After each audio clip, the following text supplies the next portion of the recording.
So I had this idea for a new series on the channel where I look at fighters, past, present, not exactly future, but these fighters that made me a fan of UFC. And I'm starting with Ronda Rousey because, believe it or not, as a young 12-year-old, Ronda Rousey was my first exposure to mixed martial arts, to UFC. And honestly, as as bad of a state as current women's MMA is, there was once upon a time where women's MMA could make you a fan of the sport. Now, I don't really plan on these videos becoming Lionel Rivera style career retrospectives in their entirety.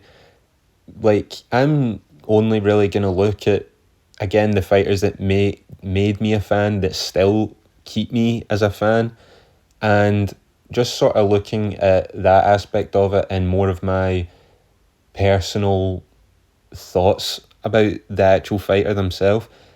Now, what you're seeing on screen right now is a young Ronda Rousey back in her amateur days on Tough Enough, beating people up, and she does it in the long boys. Now, you don't normally see these UFC fighters come out in these 3/4 lengths, and I actually want to see more of it. But Ronda's out here making a professional debut right now against Ide Gomez, or Gomesh. I don't know how these pronunciations go, but you guessed it, she wins once again via armbar, fourth in a row, first professionally.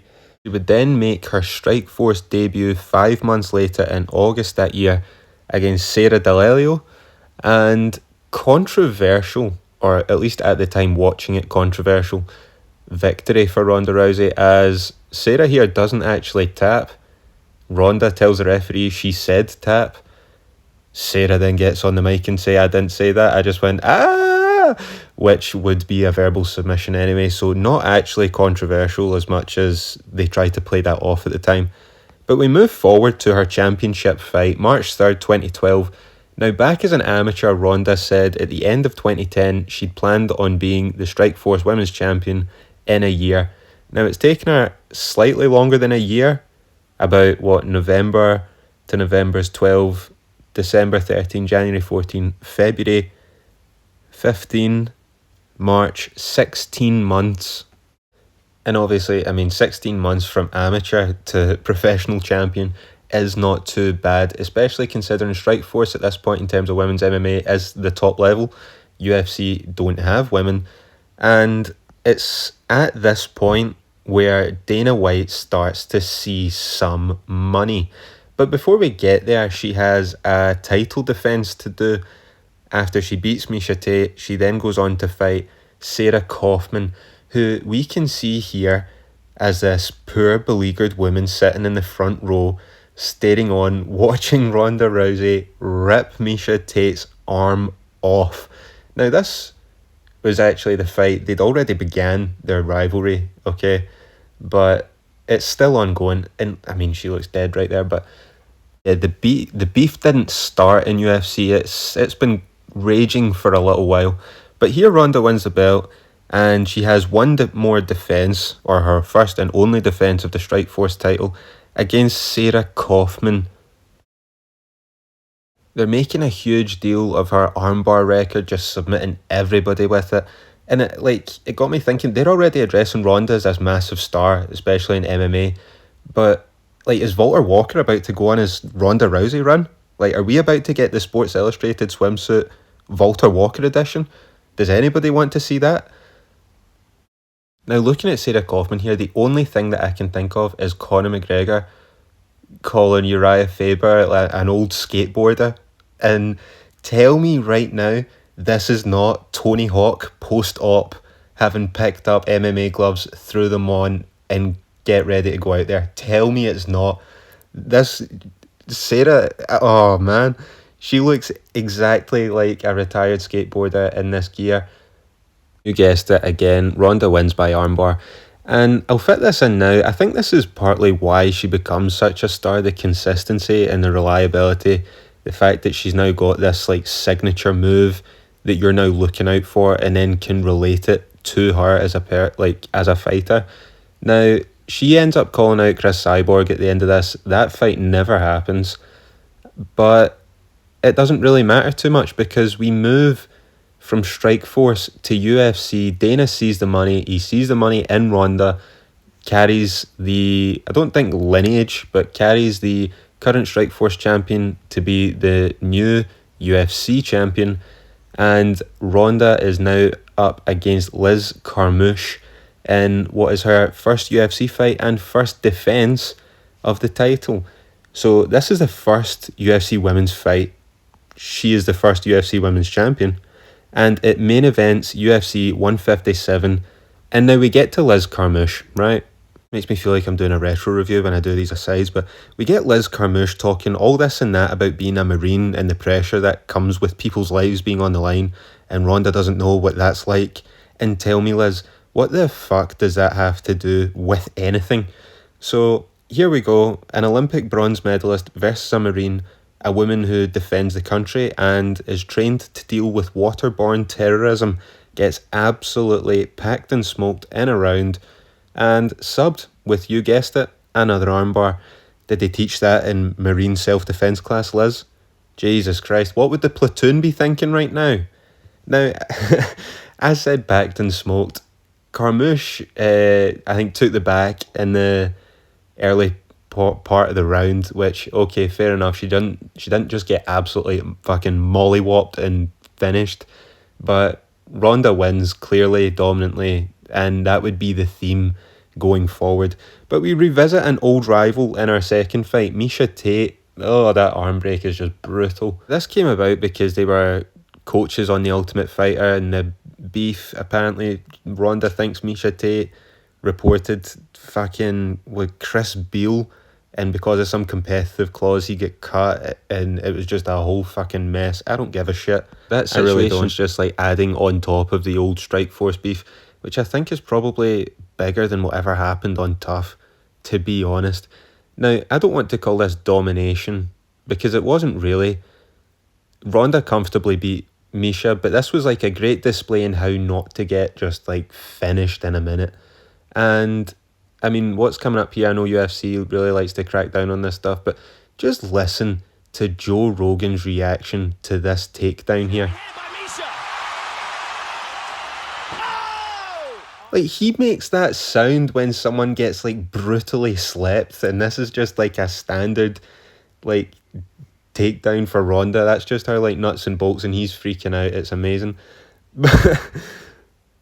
And I would hate to call this thing a classic, because it's not really a classic. Again, it's one-sided. Ronda is just like taking down Miesha and kind of dominating her, but she's putting up a good display, and when you expect her just to get finished like everybody did, and everybody would go on to be finished, like, she does really turn this into a contest. She even escapes the armbar at one point, which, I mean, you know, Joe Rogan's reaction. Jesus Christ, I won't chance my arm putting it out there again, but like, she ends up getting the armbar and the finish, and I think this is almost where it turns, because Miesha offers the hand and Ronda just leaves her out there hanging, and I think that's part of the sentiment which made people start to boo Ronda. Holy shit, there's Steve Austin in the crowd, but that turned the fans against Ronda, and ended up they wanted to see her get finished. But we move on to Alexis. No, we don't. We move on to Sarah McCann, UFC 170, and she's actually the first person not to fall victim to the armbar. It is a knee to the liver and then TKO punches. Now, thoughts on this being an early stoppage? I just don't see it. She gets kneed in the liver, she's holding her stomach, she goes down, Ronda hits her 3 times, she's not protecting herself. She doesn't even complain after the fact, even though commentary brings up the point, was that an early stoppage? But that's sort of commentary's job. We then move on to Alexis Davis, this time at UFC 175, and this is where I first seen Ronda Rousey. So UFC 175 is the first part of MMA history I had seen consciously in my mind to that point as 12-year-old me. In actual fact, no, it wasn't, because I was still 11. This is the first part of MMA history I remember seeing, and I'll tell you why. She beat Alexis Davis, right, in 16 seconds. She then subs Zingano here in 14 seconds. My first exposure to UFC, to MMA, was a Twitter clip of these two fights put together and a stop clock in the bottom corner. I don't know if this video still exists on X. I hope that it does. But it was a clip of these two fights put together, stop clock in the corner, and that was it. I seen Ronda Rousey, and closely after this, Conor McGregor, and that was it. I was then a UFC fan. To that point, I'd only been a WWE fan, but this was like real life WWE. And then Brock Lesnar, not long after this, comes in, and that was the first pay-per-view that I tried to get, and that's a story for another time. It didn't go well. But Cat Zingano there was the quickest championship finish in UFC history, which would only be beaten by one person, but we'll get to him. And in her post-fight interview, she mentions she'd like to fight two people, Holly Holm and Betchy Correa. So her next fight and final title defence would be against the undefeated Correa in Rio de Janeiro, Brazil. And that, by the way, that was Mauricio Pitbull, wasn't it? And the coach slapping her. Why? But just to put this into perspective of how big a star Ronda Rousey had become at this point, right? And I apologise if there's another break in the film, but these are necessary anecdotes, right? Like, we were supposed to get McGregor and Aldo at UFC 189. They easily could have moved that here to 190 and had it in Brazil, right? But as it ends up, Aldo gets hurt, the rest is history. Ronda's just facing the number 5 ranked women's fighter here, and she just so happens to be Brazilian. So whilst Betchy is undefeated, this is a foregone conclusion, and it still does 900,000 buys, and just under 15 people, or 15,000 people in attendance. The capacity is 15.5k, so they almost sell this out. The only other names on this card are Shogun and Big Nog, Little Nog. That's it on the card. Pretty weak elsewise. Compare that to January 2026, where we have the consensus opinion women's GOAT, former double champion, coming back out of retirement for one last fight, Amanda Nunes, and she's scheduled to fight Olympic gold medalist, current UFC bantamweight champion Kayla Harrison, and their fight is put at co-main under rank 4 and 5 men's lightweights for an interim belt. The fall off of women's MMA is just unbelievable. We have Ronda up against just a rank 5 contender, nearly 1 million buys, and now the apparent best of the best in women's MMA can't even get a sniff of a main event. And so Ronda slimes out Betchy in 30 seconds, and she called out 2 people before, Holly Holm and Betchy Correa. We now have to see the Holly Holm fight. Now, this will make a lot of other people happy right now. It does not make me happy, and I believe I'm in the minority here. See, when I said before the fall off of women's MMA, we now get to UFC 193. The main and co-main are both women's fights. 1.1 million pay-per-view buys and 56,000 people in attendance. The biggest attendance to this point in UFC, which would then be beaten by Whittaker and Adesanya in the same building a few years later. But it's unbelievable. Yeah, okay, I get it, Ronda Glaze or whatever, but Ronda versus just a rank 7 opponent in front of 56k, and Ronda doesn't touch gloves here at the start of the fight, which is hilarious, but also probably why people really like the finish to this fight, because they've seen the Miesha Tate incident, we'll say, at the end. We now see this, and Ronda spends the first round just chasing home. Can't get the clinch until 90 seconds into the round. She can't get the takedown. They break. Mike Goldberg on commentary says something which should have been the flashing red warning signs, as if your eyes were lying to you, you can at least hear that Mike Goldberg then says that Ronda's coach has faith in her ability to stand with Holm. Just not a good idea. When you've beaten everybody, by taking them down, subbing them, or throwing them into a KO. Betty Correa is the outlier here. That doesn't mean it becomes a rule after one fight.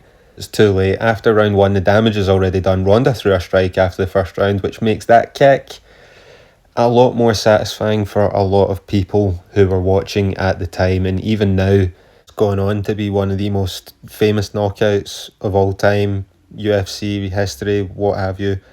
And just as an aside here, Holly Holm wouldn't even get a fucking title defense after this. She lost the belt immediately afterwards in her next fight to Miesha Tate. MMA math is some of the most confusing of all time. Because, I mean, Ronda, we've just seen her dominate Miesha twice, but Miesha gets in there with Holm after Holm dominated Rousey and just beats her with ease, takes the belt, whatever. But we then didn't see Ronda for a year until UFC 207 at T-Mobile in Las Vegas. Set a Nevada record, by the way, with over 18.5k in attendance, one of the biggest paydays in UFC, second to Conor. And this is just sad. For me personally, I know that other people love that this happened, and that's great, more power to you. But Ronda then comes up against the new women's bantamweight champion, Amanda Nunes. She then beat Miesha Tate immediately after Miesha Tate beat Holm at UFC 200. And this is just a horrible matchup. Nunes just smashes Ronda. Ronda doesn't even get out the gate before being stopped. 48 seconds. And that was that. We never got words from Ronda. She left before Nunes could shake her hand or whatever. She shook hands with two of her coaches. And that was the last time we seen Ronda fight. She'd obviously go on, she'd have success, major success in WWE, and then be inducted into the UFC Hall of Fame in 2018 as part of the Modern Wing. And I know that people can be inducted twice. As they induct fighters into the Hall of Fame, eventually the pioneer date will move forward from debuting before 2000 to debuting after whatever, right? Eventually they will just run out of people. And I think if you look at women's MMA and even MMA as a whole, there is no bigger actual pioneer than Ronda. It doesn't look the same without her. Like, literally, UFC would not have women's fighting if Dana didn't think that he could make money on it. And we went over the facts and figures, and he's seen he could make money with Ronda. And now, to this day, we are stuck with it. Watching Valentina Shevchenko stink the joint out over 5 rounds to retain a belt.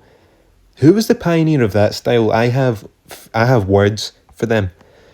But I think people view Ronda's legacy focusing on her last 2 defeats and talking about the word delusional. That seems to come up a lot. And whilst I've said here I don't think it was a good idea to chase after Holm and stand on the feet, I don't think you're delusional thinking you're the best when you've packed and smoked every contender in seconds. Miesha lasted to round 3 after being dominated, right? But I don't think your legacy can solely be defined on one decision or even just your last fight. I've heard before, she failed to evolve with the sport as seen against Nunes. To me, that's just the evolution of the athlete in Nunes and not so much the sport itself. Ronda's legacy, to me, was already cemented way before those last 2 fights. It's not just that she beat a few people and she looked good. It was the reliability of Ronda Rousey's fight.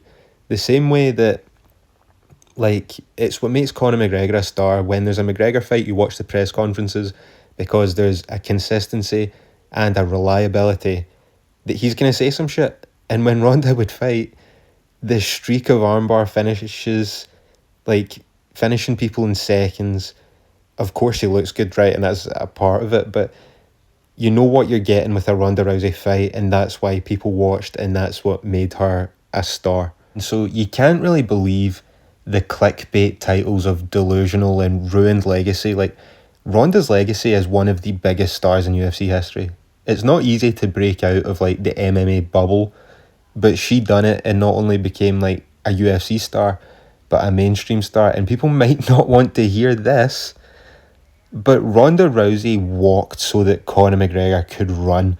And that's not a fucking lie or hyperbolic. That's just the truth. And we'll get to him in that actual point in the next video on this series at least, but I think I'm going to make this a series on the channel, and it just so happens that I'm starting with the people who literally got me into the sport. But I could do this for more modern guys who keep me interested in the sport, and with our retro reviews, which are on the channel now, you should watch them.